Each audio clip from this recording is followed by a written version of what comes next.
Today on With the First Pick, Ran Carthon, Ryan Wilson, Jonathan Jones. Guys, we are exactly 0 days away from the 2025 NFL Draft. We are here, and you know it's an important show because we have our CBS Sports NFL insider, Jonathan Jones. I feel special. Shelby, North Carolina's own JJ. So, JJ, let's get to it. We don't have time to be dilly-dallying. You have things to do, certainly, as we get closer to the draft. Let's start with Shedeur Sanders, one of the, if not the most polarizing player in this draft class. What's the latest on him, where he may end up? Because it certainly feels like 21, Pittsburgh Steelers, is the landing spot most folks have landed on. Where are you on that? Yeah, and I feel like first of all, thanks for having me on. Really have enjoyed watching and listening to you all. I think you do a fantastic job, and so really fortunate to be here, both with Ryan and Ran. So where does Shedeur go? I think a lot of folks are looking at 21 because, let's go back to when he kind of had the Giants-colored cleats in the locker, right? And it was like, oh, wow, well, he has to be going 3. You can even rewind before that when he was tweeting after every Raiders loss, thank you, God. And it was like, well, wherever the Raiders pick is where he's going, right? When they were destined for the number 1 overall selection. Then there was some talk that kind of quickly died down about number 9 with the New Orleans Saints. And then he takes the visit to the Steelers, and Aaron Rodgers doesn't sign, and they don't trade for Kirk Cousins. And Omar Khan is saying, we're going to have 4 quarterbacks on the roster come training camp, and they have 2 quarterbacks on the roster today. And so I don't think that it is fueled by any inside information, Ryan, that Shedeur Sanders is going to the Pittsburgh Steelers at 21. It's being fueled by logic. It's being fueled by Mike Tomlin talking and praising and complimenting Shedeur Sanders as a player in a pre-draft press conference like he has never done with anyone else in 2 decades. And so people are saying, well, that must mean that they're taking him or something else. It's difficult to figure out where he's going to go. I find it very difficult to believe that he falls past 40, but I think everyone is sort of repeating the same line. If it's not 21, no one really knows where he's going, if he's going in the first round. Hey, Ran, that's the first time I've heard 40. That's where the New Orleans Saints pick, I believe, in the second round. How confident are you that Shedeur makes it into the first round? And to follow up on JJ's point, what are the explanations for him not being a top 3 pick, which we thought a couple months ago? Well, first of all, I just want to give kudos to Shedeur and his trolling ability to troll on social media after all these games. But I'm still confident that he goes in the first round. I think he will. I'd be shocked if he got past 21. And to say he'd get to 40, I think there's just a lot of quarterback-needy teams that are going to fall in that range from 33 to 40 that are going to have to leapfrog each other to get themselves in position to take any one of these quarterbacks, whomever it is. Okay, no, we'll find out. 40 is that's a number I had not heard associated with Shedeur, but as you know, JJ, we're at the point where anything can happen. The closer we get to the draft, it feels like the less we know. Speaking of which, QB3. I don't know if Shedeur is going to be QB2 the way this seems to be going. I'll ask you about that. Our Aditi Kinkawala reported today that she thinks Jackson Dart doesn't get past 9 in the New Orleans Saints. Who is Jonathan Jones' QB3 based on the folks you've been talking to? Man, look, I'd be lying if I sat here and told you, first of all, I'm not out here evaluating dudes. I know that's not your question, but the question about the consensus QB 2 or 3, I don't know how many teams are in the majority or minority on this. I think the overwhelming majority have Cam Ward number 1, right? You've heard some talk about a Tyler Shuck. I think that comes from teams who don't really need a quarterback more than teams that have actually really dug in on some of this, right? I mean, let's remember there are some teams that don't even take some of their offensive coaches to the combine, right? Guys who aren't going to pro days. And so for that, I do take some of that with a grain of salt. Look, let's just use this logic. Cam Ward's going to be the week 1 starter for Tennessee. After that, let's say Pittsburgh doesn't take Shedeur. Let's say they don't take a quarterback. Let's say that they ultimately sign Aaron Rodgers at some point. There's no team that needs a week 1 starter in this draft once you kind of get past that. Cleveland appears to like what they have there, whether they should or not, they do. And so you're drafting a quarterback to sit in 2025. Maybe you hope for most, if not all, of the season. So who's your best backup, right? Who do you see who has the highest ceiling? Is that Jalen Milroe? I don't know. Do you believe in Jackson Dart? Are you okay with Tyler Shuck, being able to rent a car? And at the end of his rookie deal, he's 30 years old. And I don't know who QB2 or QB3 is. Fun fact, JJ went to high school with Tyler Shuck, the way he's talking about that young man. But JJ does make a good point, Ran. If you're not looking for a starter, does that color your perception of the quarterbacks and how you might take them if you're not looking for someone that needs to start in September? Yes and no. And I say yes and no because on one side, if you're getting a quarterback, particularly in the first round, then you know you for sure have them for 5 years and don't have to make a decision. And now you have your quarterback of the future. And even the Pittsburgh situation, go back to what Aaron Rodgers said on air on the show that he was on. And for me, it was just too much left unsaid in that interview. And for me, an older player, when they start talking about retirement, you're already there. And so I would not hedge my bet in saying that I would count on Aaron Rodgers to be my week 1 starter, knowing that he's got things off the field that he said that he has to deal with, and he's not sure of where he wants to be. I would hedge my bet on trying to find my quarterback now and my quarterback of the future. And for a rookie quarterback, when has Mike Tomlin ever been scared of a challenge? So, you know, I mean, you look at it last year, you take Russell Wilson and Justin Fields. Like, who else would have done that other than Mike Tomlin? Yeah, I mean, Mike Tomlin won 8 games with Mason Rudolph and Duck Hodges. That alone should put him in the Hall of Fame. All right, JJ, let's talk about the running back class because a couple of years ago we saw Bijan Robinson go number 8. We saw Jahmyr Gibbs go number 12. And we're having conversations about Ashton Jeanty going number 5 to Jacksonville, going number 6 potentially, going no later than number 10, it feels like, the Chicago Bears. So what do you hear about Ashton Jeanty and his potential landing spots and how high he could end up going? So let's say a week, 10 days ago, I was hearing Ashton Genty's ceiling was 6 to the Raiders. His floor was 12 to the Dallas Cowboys. You spin it forward a couple days later, his ceiling now went up to 5 to the Jacksonville Jaguars, and his floor was raised to 10 with the Chicago Bears. Look, I reported this on CBSSports.com earlier. First of all, my opinion, the opinions of others that I talked to have been, they find it hard to believe that James Gladstone is going to select a running back at number 5 overall. And so I'm gonna stick with that. I don't think he's going 5 to the Jags. I'm not saying he won't go 5th. I don't think he's going 5 to the Jags, okay? When it comes to, there's some talk out there about the Chicago Bears making a big trade up, right? To go from 10 to 5 means that you're definitely giving up your other second-round pick in this draft from Carolina, and you're giving up next year's 1. To do that for a running back would be a very difficult thing to do in today's NFL. So I reported, I don't think, if Chicago does move up, I don't think it's going to be 5 spots. So I don't know that I necessarily believe in that. But will he go to a team picking between 5 and 10? Yes, I just don't think it's going to be 5 to the Jags. Do you think he goes between 5 and 10? No, I think it goes a little bit later. Oh. I feel that, and I'm going to fight JJ later on his hate for the running back and not wanting to take a running back in the top 5. You hater. But no, I think it's still I still think it's in that 10 to 12 range. Okay. For me personally, but I love Ashton Genty, and I think he's going to be a heck of a player for someone. But I for all those points of what JJ just said about him going top 5 to a first-time GM, first-time head coach, I think it is a bit rich. All right, JJ, just ancillary follow-up. You talk about the Jaguars being aggressive, new GM James Gladstone. If you want to trade up and get the Travis Hunter, for example, you have to go to 2. Is that something the Browns would even be interested in entertaining? I think that the Browns have been taking calls. I think the Giants have been taking calls. I think the calls have been incoming. Whether they were outgoing as well, who knows, and frankly, kind of who cares.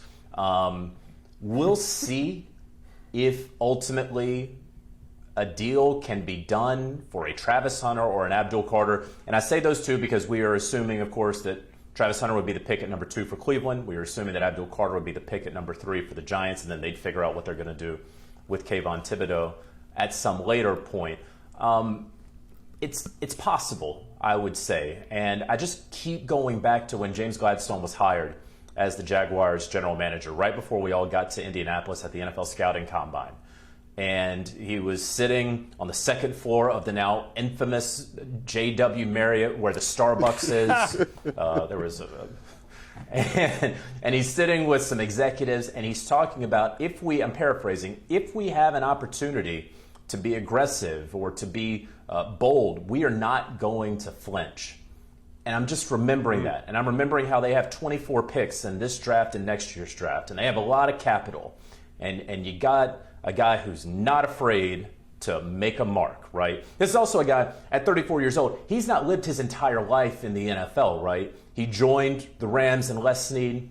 That was his previous career. And so, like, it's not like I don't think that James Gladstone's going to be afraid to make that move, whereas I think some first-time general managers could, right? It's like, man, this is the first go-around. I don't know if I'm gonna do that.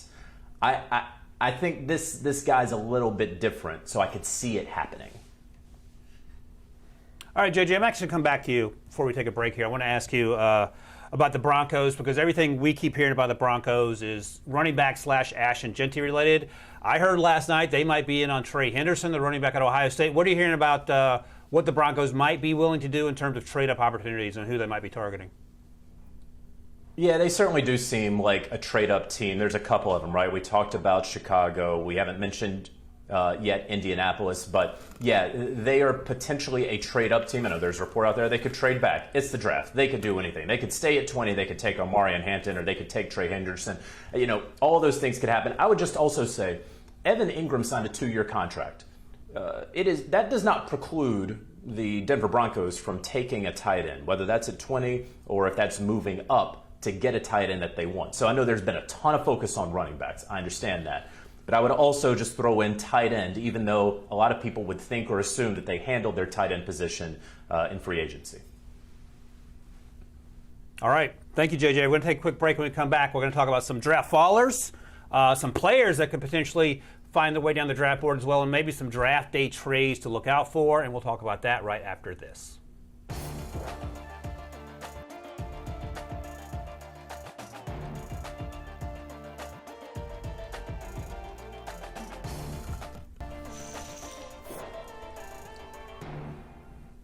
Welcome back to With the First Pick. That's Ran Carthon. That's Jonathan Jones. I'm Ryan Wilson. We are less than 8 hours away from the 2025 NFL Draft, and as you can tell, we are very excited about that prospect. I'm glad to have JJ here as well. Let's get right to it, JJ. Teams that could trade down. You covered the Carolina Panthers back in the day for the old Charlotte Observer. They're currently at 8. Are they a team that could be looking to move down? And the Vikings at 24 have 4 picks, I believe, and it seems like also a team that might be looking to stockpile some picks by moving down the old draft board. Yeah, I mean, like, blanket caveat on this that, like, almost everyone wants to trade down, right? Like, more so than most years, where the GMs get up there in the press conference and, yeah, we could do anything. We're taking calls. Call me anytime. Like, actually, teams legitimately want to trade down. And so I could see it happening at 2, at 3. We'll get to 4. I think the Patriots will take Will Campbell at 4 kind of no matter what. And then it continues on. But the one team that, like, I don't want to say I feel confident about. I feel confident that they really would do it if given the proper offer, is the Carolina Panthers at number 8 overall. I don't think they want to go too far back, right? It's not going to be like the Denver Broncos coming up from 20 to 8. That's not going to happen. But I think that the Panthers feel good about the pass rushers in this draft. Clearly they do. To get out of the range for a Jalen Walker or who's been mocked to them by everyone, myself included. But for them to go back, you know, let's say maybe to 12 where the Cowboys are, if they want to get aggressive, right? Somewhere in that range where the Indianapolis Colts are in the mid-teens, I could see something like that taking place. And yes, of course, the Minnesota Vikings picking at 24, as you mentioned, with just 4 picks in this year's draft. They're going to have to make a move somewhere to accumulate some more picks. But if they do stay at 24, I could absolutely see them taking an offensive guard, the best offensive guard available to them at 24 when they're on the clock. JJ Ran is nodding accordingly because you agree with that as well. Let me ask you this, though. When you are in the draft room as the GM and you are stuck, and by that I mean you can't trade down because everyone else wants to trade down and the board isn't coming out the way you want it to, are you just taking the guy at the top of your board even though he may not be graded as the 15th best player and you're picking 15th? Yeah, you're going to take best player available, okay, you know, in those situations because like you said, like when you're stacking your board, you're stacking it vertical and horizontal. And so you're looking in there, and like I said, you come into every pick with a pod of 3 or 4 guys that you will take no matter what the scenario is if they're available to you. Okay, because I know a lot of times, to JJ's point, everyone always screams on social media, why don't they trade down? Well, 32 teams can't all trade down. And to that point, because you see it and you hear it, but to trade up or down, you got to have a partner. Right. And it's not a scenario where you just call in and say, hey, I want to go down from 8 to 12. Yeah.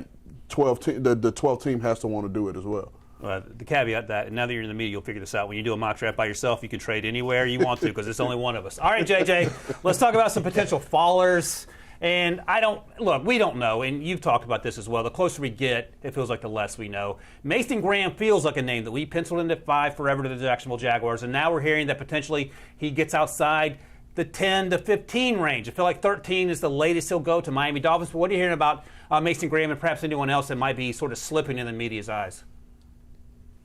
Yeah, Mason Graham is an interesting one because, in talking with somebody, an executive, a source, whatever you want to frame it as, they were like, look, he's been an easy guy to scout because he's at a big school, he's productive, he's clean. And so then you get into the draft process and you're like, don't love the body, don't love the arm length. Is he really that guy? And I think everyone kind of penciled him into 5 to the Jaguars, right? It was like, okay, well, who do we think is best player available and what is their need? And so that's where he kind of sat. And now it seems that the Jags aren't all that interested in him. Look, he's still really, really good. You put him beside Walter Nolan, of course, and I think a lot of people would take Walter Nolan's on-field and traits, but then you have the sort of character concerns. And I know that's sort of a catch-all, and I hate even saying it, and I'm glad that the draft is today to where I don't have to talk about character concerns, the nebulous idea of them, for another 340 days or so. But there's that. And so you're going to see some guys who have been mocked a couple of places, if you're a fan of certain teams, that have been mocked in the first round, who are not going to be taken tonight because of some sort of flag. It's going to be medical, right? Like Josh Simmons. The knee appears to check out, according to people that I talked to, but teams that could be interested in him while he's available, their doctors may say differently, right? And so you could see him potentially start to fall. There are going to be some character concerns as well, certainly at the edge rusher position. So when you're in the draft room on this day, the day of the draft, are you completely tuning out the noise that JJ and I are talking about, or you have your ear to the ground in terms of, Mason Taylor appears to be falling according to the media reports? Do we pay attention to that, or are you just focused on what you can control? No, let's say after Tuesday, you kind of shut everything off. Unless you have a JJ that you trust and you know the information is accurate, then you can roll with that. But at this point, you shut everything off because, like you said, this becomes misinformation season. And even JJ said it himself. He's talking to a team who's not in the market for a certain player, but they're talking about said player, saying that this guy isn't high on their board. And it's 32 different draft boards. Everyone values these guys different, so you just have to trust what you have. All right, I'm going to give you a handful of names here, Ran. You tell me which one seems like they will fall the most based on the media reports when we started this thing and where we are now. So we'll stick with Mason Graham. I'll give you Jackson Dart. Teddy McMillan, we've heard a variance in terms of wide variance for him. Out of those 3 names, who do you think has the opportunity to be waiting in the green room the longest? So you said Ted, Mason Graham. And Jackson Dart. Jackson Dart. Okay. And I think that's why Jackson Dart and his camp chose not to stay in Green Bay and chose to leave because, again, whether you see him as QB3, QB2, there's a chance that he's there at 40 or 33 or 34, one of those areas. And so I would say of the 2, after that, I've been saying here recent Mason Graham, I just feel for the reasons JJ said, he'll still, if we're calling falling from 5 to 10, if we're calling that falling, I will go Tet next. And then I will have Mason Graham as last. Okay, no, I think that checks out. JJ, let me ask you about some potential trades. Kirk Cousins is an obvious one. Will Levis is another obvious one. The quarterback situations for those teams are going to change if they haven't changed already. What are you hearing about potential trades? And any other names you want to throw in there besides those 2? Yeah, I would not at all be surprised if Will Levis is ultimately dealt this weekend. It feels almost a certainty, but nothing is ever certain when it comes to the NFL draft. So I think that one definitely could happen. Certainly going to keep an eye out for George Pickens and Pittsburgh. We'll see if there are any takers there. Typically, teams are they kind of trust Mike Tomlin, and if he hasn't gotten through to a young wide receiver, who is? But Kirk Cousins and Jalen Ramsey, there's a lot of money involved there, and I don't think that Miami is going to be able to just unload Jalen Ramsey and let the other team take $21.1 million of salary. Miami's going to have to eat some of that. Atlanta wants another team to take Kirk Cousins' salary.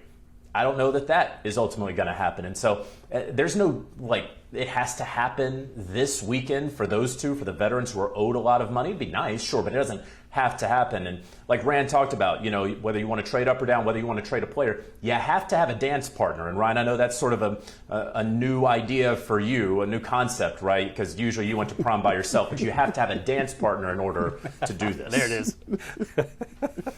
There it is. It only took 20 minutes to the show for JJ to start taking shots. I mean, that's okay. I'm fine with that. You know what we're going to do, JJ? Because the only thing I can control and producer Sharon can control is that I can take a break and regroup and come back. I'm going to write a joke in the break. When I come back, we'll talk more about the NFL draft, which is just 7.5 hours away. We'll do that right after this.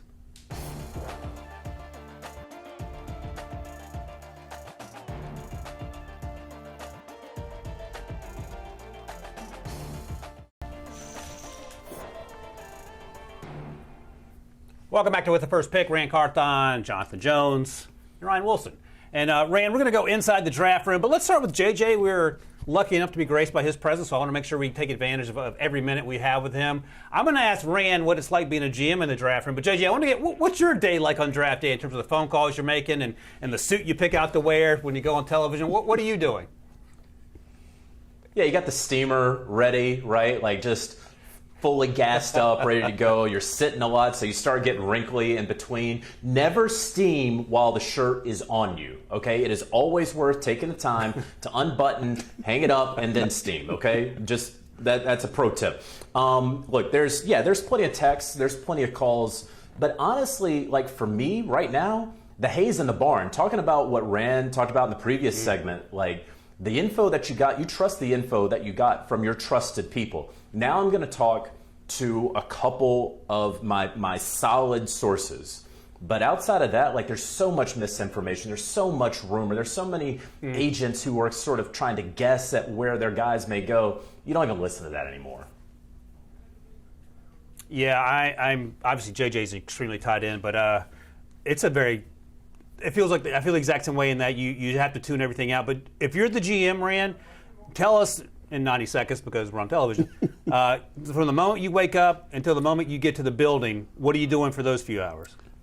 Like JJ said, I'm starting my day. I would usually take my kids to school and go have breakfast with my wife, take her out somewhere that morning knowing that I probably won't see her the rest of the weekend. But other than that, it's just a chill, relaxing day. Scouts usually won't report until 4 o'clock to get there in the building, and you talk to a couple trusted guys here and there, but you're fine-tuning. Your board is done, and there's no sense in moving guys around. So it's a really relaxed day. It's more of a hurry up and wait day. And so you spend a lot of hours in the building. I know guys get multiple workouts in, and I had the luxury of having a couch in my office. So I might get a little 30-minute power nap before and spend a little bit of time with the coach just to make sure we're good, and you just go from there. Is the worst part of the day the waiting, or is it something else? No, it's the waiting. Yeah. It's the waiting. And then the part where once the draft kicks off and you get within 3 picks of you, now you're at the behest of those teams, and you got to hopefully feel like they will do what you think they should do and what would be the right thing so you can get your guy. If you want to make a trade, let's say you're picking 10 to 15, that's where you are originally. When are you starting to dial up the phone calls in order to move up or down, depending on those conversations started weeks ago. Okay. Just because you want to be on the front end. I've always felt like you need to be on the front end of the offer, and then you still need to do the research to make sure you're not negotiating against yourself, as teams will try to leverage potential interest in other teams to get you to move up. So you just have to start those conversations early and hope to fine tune them like the day of, when you're on the clock, hoping that your guy's there when you pick. JJ, I'm going to ask Rand this as well, but I want to get your thoughts as an insider who's pretty busy in the days leading up to the draft and even on draft day. What is something that goes on that maybe fans don't have a real idea about, but not necessarily they'd be shocked by, but maybe just a peek behind the curtain in terms of what your life is like in the next few hours? I'll be completely honest here. And I do legitimately take this very seriously. There's a lot of information that you get, and some of it is good and some of it is bad. Some of it is fair and some of it is unfair. And the burden falls on you, the reporter, the journalist, the insider, to filter all of that stuff, right? We all have our own biases, right? We all have our own code and ethics and moral standards and all those things, right? You have to determine what you truly believe is real, what you are putting out there that is accurate and that is fair, right? It's like do no harm. Right? And so, look, there's plenty of coaches and scouts and executives who have very strong opinions based in a lot of fact and also not fact, and also their own prejudices and biases. And so, do you share all of that? Do I share every single text that I get? Absolutely not. Even if I believe it, because it's not fair, even if it's accurate. So, there's a lot of that going on right now. Oh, that's a great point because you do have a lot of things that come across your desk, so to speak, and you have to determine as a grown person who has a platform what does and what doesn't make sense. And JJ's right about the fairness as well. You don't have to love the way the player plays on the football field, but that doesn't mean you have to crush the kids' hopes and dreams for the past 3 months leading up to this. I'll ask you the same thing, though, Ran. What's something that fans may not understand that a GM or even an organization is going through today that maybe would surprise them a little bit? I mean, that we're well researched in our information and where we see these young men. I've had not an incident, but I was at a post-draft. I did a sit-down with the fan base. How'd that go? It was solid. It was solid. I give him that. But one guy stepped up and he said, well, why wouldn't you take this guy? How did he fall on your draft board? And I'm like, according to who? And so everyone's draft board is different. And just because you see it in the media that this guy's ranked here does not mean he's ranked there on our board, right? Because it's so many things that go into it. It's the medical that JJ mentioned. It's the character that JJ mentioned, the scheme fit. And so we do and we look at and evaluate all these things. And just because you see it on Ryan Wilson's top 10 doesn't mean that he's on our top 10 in the room. Correct. No, that's truer words have never been spoken, by the way. I can have that confirmed time and time again. All right, so JJ, this is going to end tonight around 11:30, midnight Eastern time, the first round of the NFL draft. I'm going to ask Ran this as well, but what are you doing in preparation for what day 2 looks like? As we sit here, 33, I believe, the Cleveland Browns. 34th pick is the New York Giants. The 40th pick, as you mentioned, New Orleans Saints. So what's your night look like in preparation for tomorrow's round 2?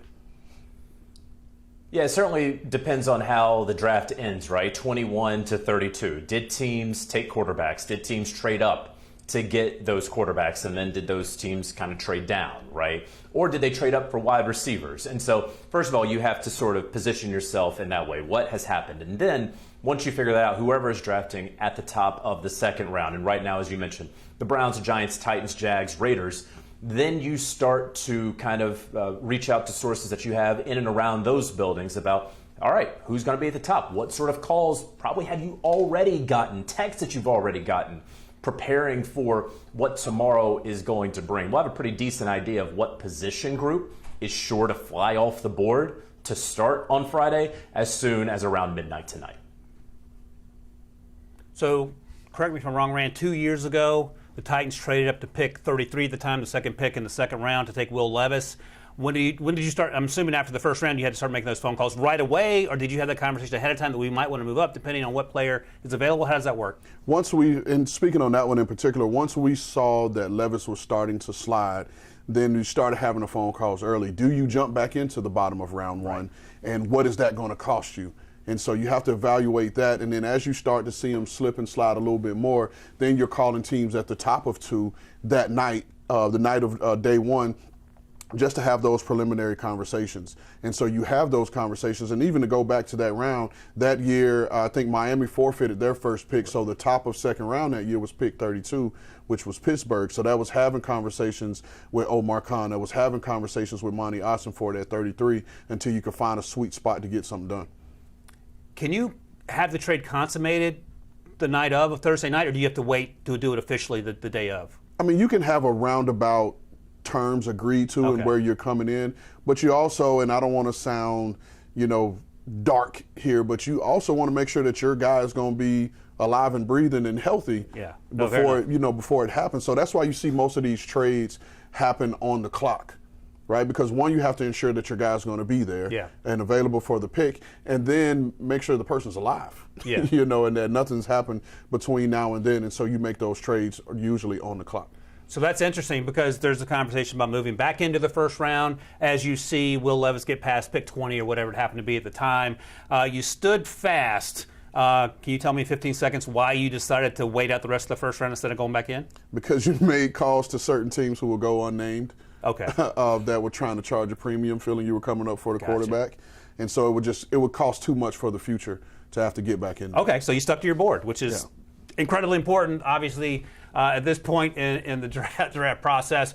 Special thanks to our guy, Jonathan Jones. It's always good to see JJ. Love JJ. Yeah. All right. We'll see you next year, JJ, because that 12 months, once a year is all we can do. We're going to take a quick break. Follow Jonathan Jones on social media. Obviously, read everything he writes. And we'll be back right after this. Do a little mailbag after this break.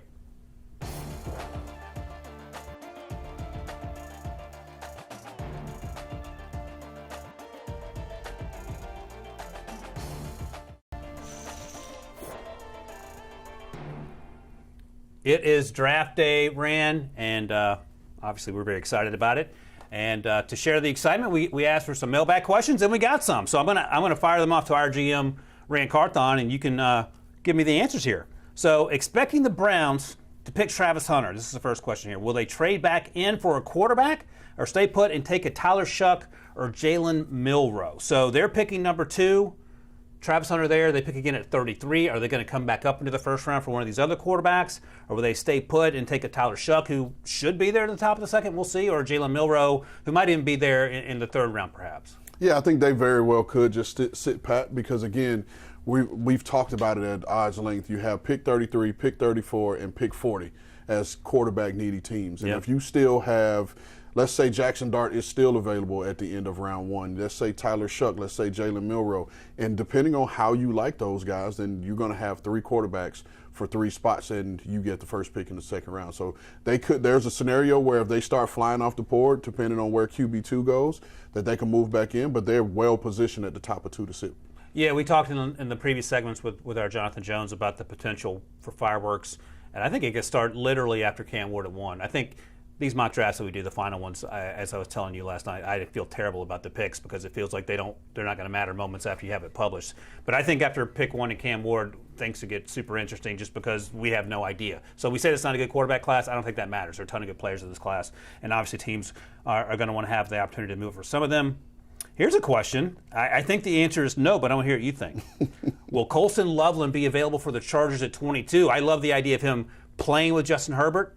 I don't know if either he or Tyler Warren will be there. What do you think? If Tyler Warren, I'll say it this way, if Tyler Warren goes in the top 10 like we're expecting him as high as 7, then the answer would be no. 7 will be the Jets. 7 will be the Jets. Just reading the tea leaves have said that Indy is looking for their tight end to help bolster the offense and give the quarterbacks another weapon. And so whom else are you going to take, that high at the tight end position? Because the Colts are, 14? Yeah. And there's been some rumor they could look to move up a few spots to get their guy if he's there. So I would say no. All right, let's throw a dark horse candidate in here, and I'm going to spring this one on you because we haven't talked about it. But there's some late movement in the media mock drafts that Jason Taylor's son, the tight end at LSU, insanely athletic. I think he's going to be a much better player in the NFL than he is in college just because he hasn't played a ton. Him sneaking into the back end of the first round, would that be a possibility? Tight end 3 tight ends go in the first round of an NFL draft. I think it's possible just because of the fit and the style of play. Yeah. Like he would fit Philly's offense. Yeah. He would fit Philly's offense, and it'll be a nice transition from Goddard to him there, and a similar style player. And I'm a big Mason Taylor fan. I love the way he moves. I love his route running ability. I love his just instinct to get open and catch the ball. But I think the high spot for him is 32, but it feels and looks more like a second round pick to me. I'm going to ask you one more follow-up as the GM. If you're Chris Ballard and you love Colson Loveland, and we heard that maybe that's a match that could be happening in a few hours later tonight, How do you justify that if you're a Colts fan and you say, well, we have Alec Pierce, we have Michael Pittman, we have Josh Downs. Why do we need a move tight end to complete the offense when we have other needs? If I was Chris Ballard and I would ask that question, I would take them down the hall and I would show them a picture on the wall that had Peyton Manning, had Reggie Wayne, Marvin Harrison, Brandon Stokely, and Dallas Clark. And with Edgerrin James in the backfield, and you got Jonathan Taylor in the backfield. I'll just pan and show them that picture. You know words, just point. Yeah, just. Then you point to the exit and say, we went to 2 Super Bowls. Show yourself out. With this group. Fair enough. Okay. All right. You got me on that one. All right.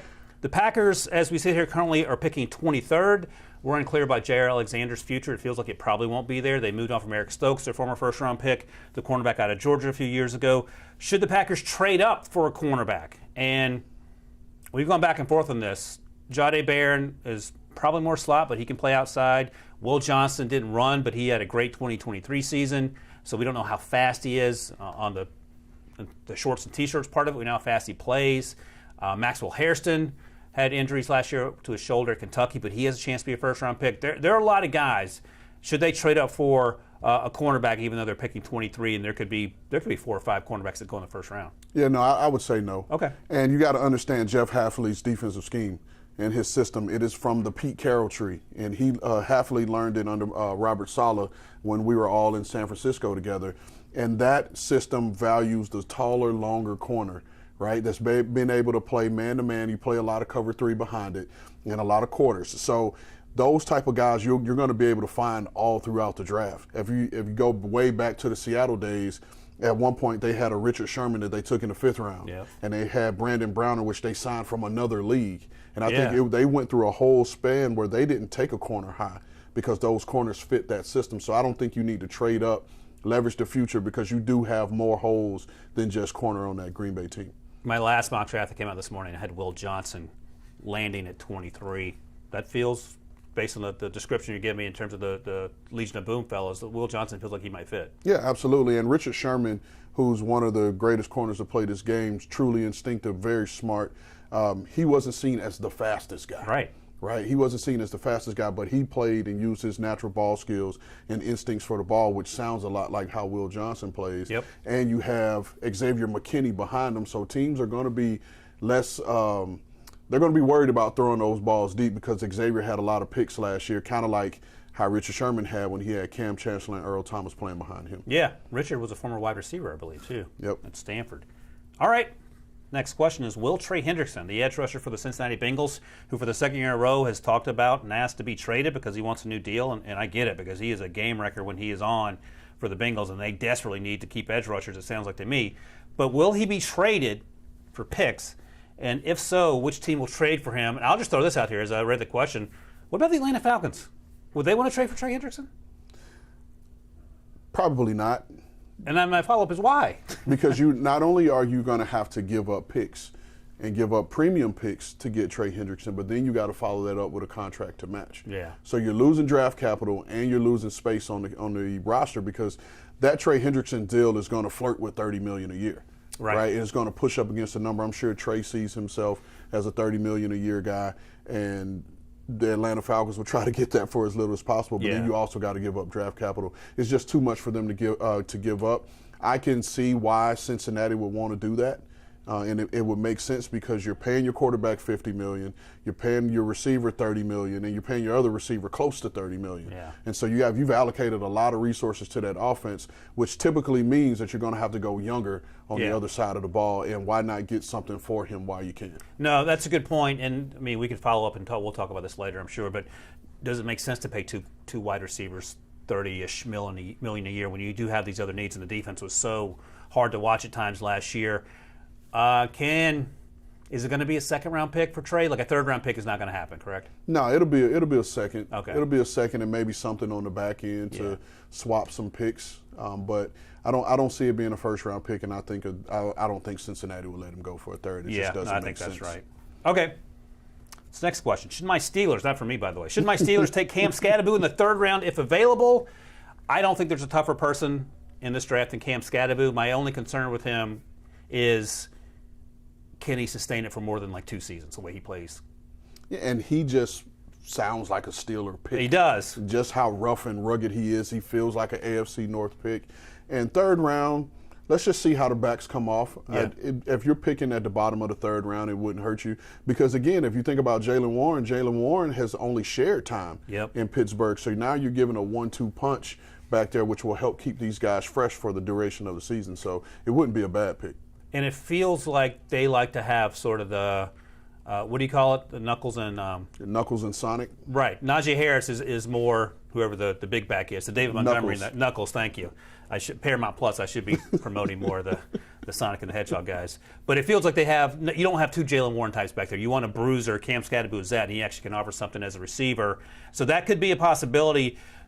But, I mean, do you think, is he going to make it to a second contract with the physicality with which he plays? I would hedge and say no. It's just he's so incredibly physical. Because, and then you got to think about tread, like how much tread is on the tires coming into it, right? And like we talked about, the AFC North is just a rugged game, and it just is what it is. It's a bruise, beat you up type of style of play. And just over the course of it, we know how people don't value the running backs anymore. And so you got a guy, and we're not saying he's going to get 300 carries a year, but that type of wear and tear in your bodies, you typically don't lead to a second contract. None of those carries are easy carries for Cam Scatterboo at Arizona State and Sac State before it. On the other hand, you have guys like Trey Henderson, who's shared a load at Ohio State with Quinshon Judkins, so he's coming into the league with lower mileage. And those are all the considerations you have to think about. But again, no one's tougher than Cam Scatterboo, and he does, in fact, feel like a Steeler. And to your point, at the end of the third round last year, they got Peyton Wilson at pick 99, I believe. Yeah. First-round talent, had the injury history, and he had a great rookie season. So the Steelers will find a way. The Steelers need to get a quarterback, but that's a conversation for another time. All right. One more block. We're going to come back, and we're going to have our bold predictions for the 2025 NFL Draft, and we'll do that right after this break.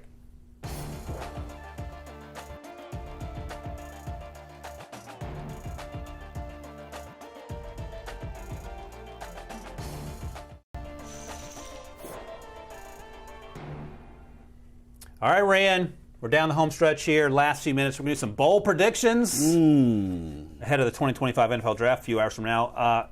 What is Ran Carthon's bold prediction for the first round of this draft? So we've talked about it. We've talked about the New Orleans Saints and their GM, Mickey Loomis, and how he's been the GM there since 2007 and has traded up 26 times.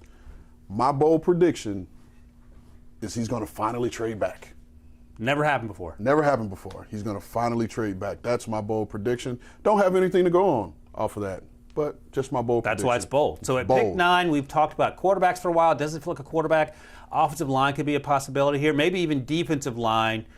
And if there is a run on a quarterback maybe that goes higher than we think, that is certainly bold. All right, my bold prediction. And I was talking to someone last night, and this blew me away because I had never once had this man in any mock draft going back 8 months. But there sounds like there's an opportunity for Ohio State's Trey Henderson out of Richmond, Virginia, to go into the first round, even ahead of Amari Hampton, even ahead of his teammate Quinshon Judkins. And I think the landing spot that makes sense could be the Denver Broncos. He's obviously very good running the ball. He can catch the ball coming out of the backfield. He will block, which is sometimes hard to find, and running backs coming out of college. So we shall see. I think Ashton Jeanty we know. We'll see if there's another running back that goes in round 1. Like it. What's the biggest thing we're going to be talking about 24 hours from now in terms of what unfolded at perhaps the bottom of the first round that's going to get our attention? That unfolded at the bottom, we'll say that teams moving up to take QB3. Okay. So we don't know who that is. We don't know who it is. We think Cam and Shedeur going in the first. Mm-hmm. Then there's going to be Jackson Dart. There's going to be Tyler Shuck. There's going to be Jalen Milroe. There's going to be a lot of conversations about that. And in the few seconds we have left here, how many trades are we going to have in the first round? I'll set it at 4. 4.